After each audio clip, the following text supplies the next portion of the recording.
cómo fue que Renner logró abrir la caja donde se encontraba la semilla de los caídos, para que pudiera convertirse en esta lindura de chica demoníaca y con una cara llena de felicidad.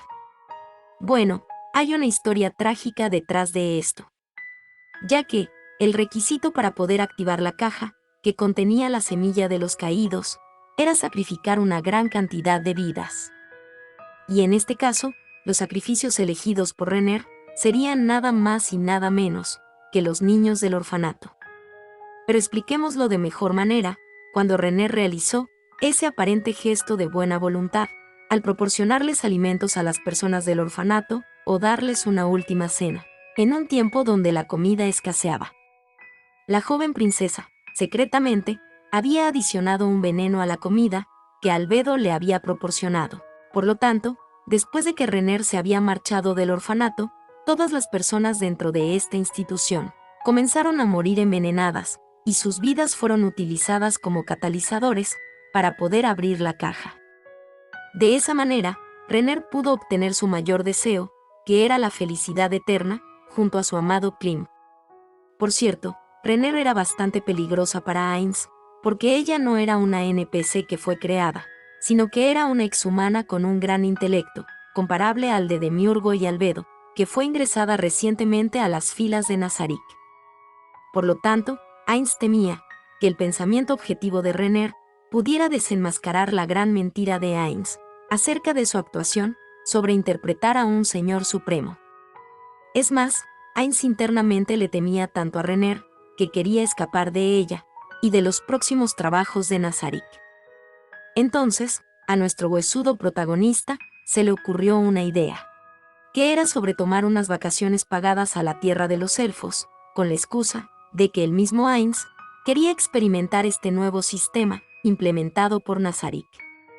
Además de que Ainz también quería que Aura y Mare comenzaran a relacionarse con otros elfos, así que por eso Ainz los llevaría consigo. Por último, este viaje de vacaciones le serviría a Ainz como un experimento para saber cómo se manejaría la situación en Nazarick sin que el mismo rey hechicero se encontrara presente. Bueno chicos, bienvenidos a las curiosidades y comparaciones del anime Overlord temporada 4 capítulo 13. Si les gustó el video, like, suscripción y comentario. Ustedes saben quién escribió el guión de este video, y empecemos con Número 1. Como dije en el anterior video, Aura se encontraba en el gremio de magos, para buscar ciertos artefactos mágicos. Sobre todo, el objeto mágico que invocaba demonios, en el cual Demiurgo estaba interesado de obtener. Cabe recordar que Ainz le había entregado un objeto parecido a Demiurgo, como recompensa, por lo sucedido con el ataque de Haldabaoth en la capital real. Por cierto, la propuesta de Aura sobre no asesinar a este viejo maestro y a su grupo de aprendices era sincera. Pero esto es debido porque Aura sabía que Mare los mataría a todos tiempo después. Número 2. Omitido por el anime. Desde que Mare había llegado a la ciudad, este joven chico elfo había comenzado a asesinar a una gran cantidad de personas, o dicho de otro modo, los cadáveres de varios humanos eran esparcidos por la capital real, al paso de este infantil y siniestro personaje, cuando lanzaba sus hechizos. Pero a pesar de todo este resultado, que era ordenado por su amado señor, el joven elfo se encontraba inconforme, porque dentro de toda la gran cantidad de sus víctimas, solo se encontraban únicamente hombres humanos. No había mujeres, ni niños, y eso a Mare le frustraba. Ya que según su experiencia, cuando se había encargado de destruir otras ciudades, antes de llegar a la capital real, cada vez que Mare lanzaba uno de sus hechizos de área, nunca asesinaba a todos los humanos en su totalidad, debido a que los sobrevivientes siempre se esparcían y escapaban, o también tomaban otras decisiones irracionales, cuando sentían el efecto de la magia de Mare. En pocas palabras, para Mare, los humanos eran como insectos, que salían corriendo al sentir el peligro, volviendo más complicada la tarea de demolición. Por esa razón, Mare quería encontrar la manera de acabar con todos los humanos de un solo golpe, sin dejar a ningún sobreviviente. Por cierto, la razón por la que Mare se comportaba de esta manera es porque el joven chico creía que había sido creado por Bukubuku Chagama para realizar este tipo de trabajos. Siempre y cuando los trabajos tuvieran que ver con modificación de áreas o también trabajos de demolición. Si en el proceso el chico se llevaba vidas por delante, realmente para él no importaba, ya que estaba realizando el trabajo para el que fue creado, satisfaciendo su sentido de existencia, cumpliendo así con las supuestas exigencias de su señor, y porque también el chico creía que enorgullecería a su creador, Bukubuku Chagama, por realizar este tipo de actos. Aunque realmente, los que conocemos la novela ligera, sabemos que, por parte de Ainz, al principio, internamente nunca deseó realizar la guerra, sino que fue impulsado por los acontecimientos para mantener su imagen de Señor Supremo y para brindarles felicidad a su nueva familia. Y por parte de Bukubuku Chagama, la chica habría escapado horrorizada al observar las acciones de sus dos creaciones. Número 3. Omitido por el anime. Normalmente, los pasillos del Palacio Real se encontrarían custodiados por los caballeros, quienes se encargaban de la seguridad. Pero en esta ocasión, los caballeros se encontraban custodiando las puertas del Palacio Real, en un intento desesperado de crear una última defensa en contra del ejército del reino hechicero. Por esa razón, ningún caballero se encontraba por los pasillos del Palacio Real. Obviamente, la acción de estos caballeros podría ser considerado algo inútil y sin sentido. Los mismos caballeros lo sabían, pero estos nobles guardianes preferían pelear con honor hasta el final, como una última muestra de su lealtad con el reino de Reestice. Por cierto, como el ejército del reino hechicero había llegado a la entrada del Palacio Real. Por este hecho, Klim había concluido que Brain probablemente ya estaría muerto, pensamiento que había entristecido a este joven caballero, porque a diferencia de Gazef, Klim se había vuelto más cercano con Brain, casi como para considerarlo como un hermano mayor. Número 4. La oferta del rey Ramposa III sobre ofrecerle la mano de la princesa Renner a Klim. Realmente era bastante atractiva para el muchacho, ya que en el fondo de su corazón, Klim realmente deseaba robarse a la princesa del Palacio Real.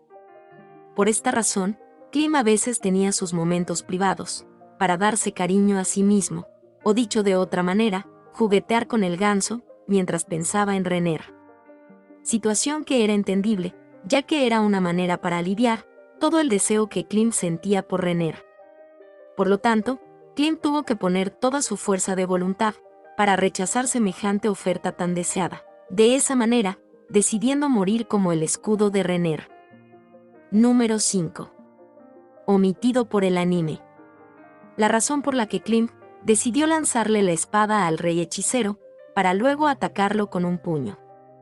Era debido, porque monstruos no muertos eran débiles ante los ataques contundentes. Situación que ya vimos en la pelea del falso Ainz en contra de Riku. Por cierto, para quienes no lo recuerdan, Razored G es el nombre de la espada que sostenía Klim, y uno de los tesoros nacionales del reino de Reestice, y que tenía la capacidad de poder asesinar a Ainz, y también la probable capacidad de destruir ítems mundiales. Número 6. Renner era todo para Klim, era su salvadora, su anhelo y su mundo. Incluso, según ciertos comentarios de los conocedores de la novela. Antes de que Nazarik llegara a ese mundo, si Renner se hubiera sincerado con Klim y le hubiera mostrado su lado más oscuro, todavía, el chico seguiría con ella. Y probablemente, el estado mental de la psicópata princesa hubiera mejorado un poco, volviéndose más humana. Entonces, por estas razones, y por otras razones, que no se pudieron comentar, Klim aceptó sin arrepentimiento perder su humanidad para estar al lado de la mujer que el chico tanto atesoraba y amaba. Por cierto, en este punto de la historia, el estado mental del chico estaba tan devastado, y eran tantas las emociones negativas que rondaban su corazón, que una vez que se marchó Renner de la habitación, el chico, lo único que podía hacer era llorar, y ni siquiera sabía por qué estaba llorando. Número 7. ¿Cómo fue que Renner logró ganarse la confianza de los 2 guardianes de piso más inteligentes de Nazarick.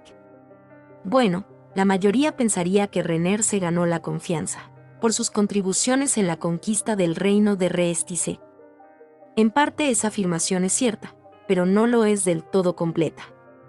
En realidad, la verdadera razón por la que esta chica se volvió confiable no era únicamente por sus habilidades, sino también porque esta chica les había demostrado a los seres más inteligentes de Nazarick que podía ser una persona completamente sumisa a sus caprichos, como si de una mascota se tratara. Esto es debido, porque desde un comienzo, cuando la chica conoció a Demiurgo, nunca ocultó nada sobre ella. Es más, desde el principio, la mejor estrategia de Renner para lidiar con estos monstruos era demostrar sus mayores debilidades. Sobre todo, la chica tuvo que exponer a Klim, quien era considerado su mayor debilidad. De esa manera, la chica, por medio de estrategias y jugadas astutas, logró ganarse la confianza y el reconocimiento de Demiurgo y Albedo, y por consiguiente, se ganó la confianza de Nazarick. Por cierto, la batalla de Ainz y Klim fue inesperada para Renner, ya que se esperaba que fuera Albedo quien enfrentara a Klim para realizar dicha actuación de batalla.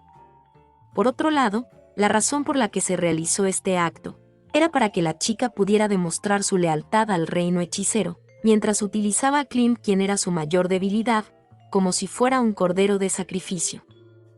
Número 8. Para los que pudieron jugar este clásico juego, es una buena representación de la conquista del reino hechicero, al reino de Reestice, donde el reino hechicero arrasaba todas las ciudades a su paso, sin dejar ninguna estructura en pie, o casi ningún humano sobreviviente a su paso. Tal cual, como a muchos nos gustaba jugar este juego, cuando arrasábamos con todo a nuestro paso, utilizando nuestros ejércitos. Por otro lado, de todas las ciudades que fueron atacadas por el reino hechicero, la capital real fue la que más daño sufrió, ya que no solo todas las estructuras, excepto el Palacio Real, fueron demolidas por la magia de Maré, sino también fue la primera ciudad donde no hubo ningún sobreviviente. Únicamente el camino hacia el Palacio Real fue la única estructura alrededor del Palacio Real que permaneció intacta, incluso había sido limpiada previamente para recibir al marqués y a sus acompañantes. Por cierto, no todas son malas noticias en el antiguo reino de Reestice, que había perdido recientemente a 8 millones de personas, ya que el segundo hijo del marqués Raeven había nacido. Número 9.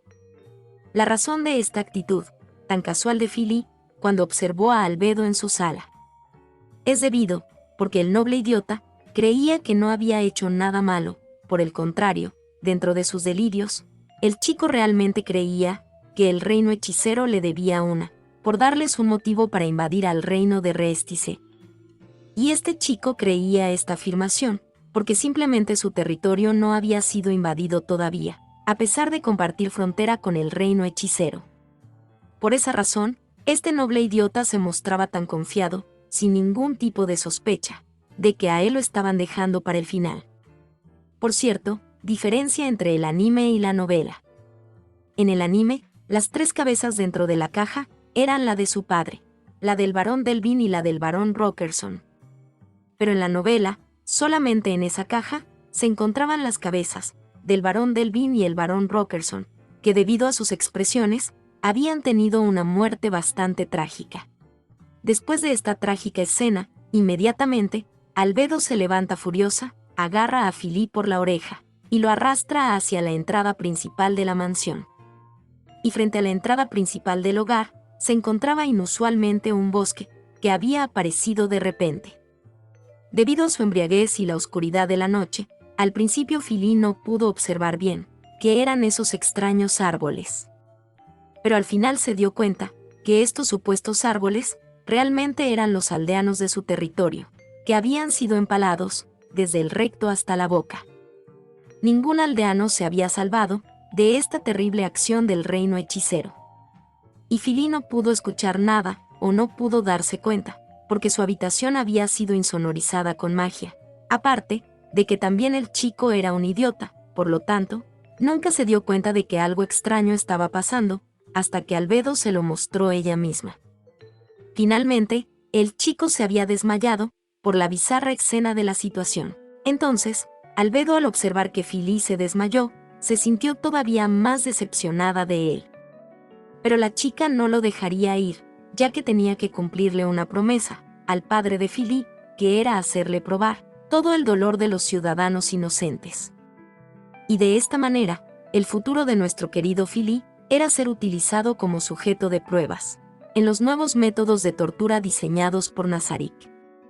Por cierto, en la novela, se suponía que el padre de Philly se había retirado de la mansión, junto con el resto de su familia, incluyendo la antigua esposa de su primogénito, para dirigirse a una casa de descanso. Ya que el padre no pudo seguir soportando las tonterías de Philly, por lo tanto, le dejaría el cuidado de la mansión a Philly, mientras el padre se retiraba a descansar. Pero al parecer, Albedo lo había podido localizar, y tuvo una muerte trágica, al igual que el resto de su familia, además de que seguramente le habrían comentado que Philly fue quien inició la guerra. Por esa razón, se puede concluir que el mismo padre le desee tanto mal a su hijo, como para dejárselo en manos del reino hechicero, deseándole que tuviera el peor final de todos. Número 10. Omitido por el anime. Después de haber conquistado el territorio de Reestice, el reino comenzaría la parte más difícil, que era la reestructuración del mismo. En pocas palabras, la parte fácil era conquistarlo, la parte difícil era volverlo a reestructurar. Debido a la gran cantidad de territorio que se le había asignado al reino hechicero, por lo tanto, sería mucho más difícil de administrar. Y como Ainz era la cabeza del reino, la cantidad de responsabilidades y preocupaciones se le había aumentado extremadamente. Número 11. Finalmente, para el final del volumen 14, les mostraré las especificaciones de Renner, después de haberse convertido en un heteromorfo y que ahora administraba el 9º piso de la tumba de Nazarik.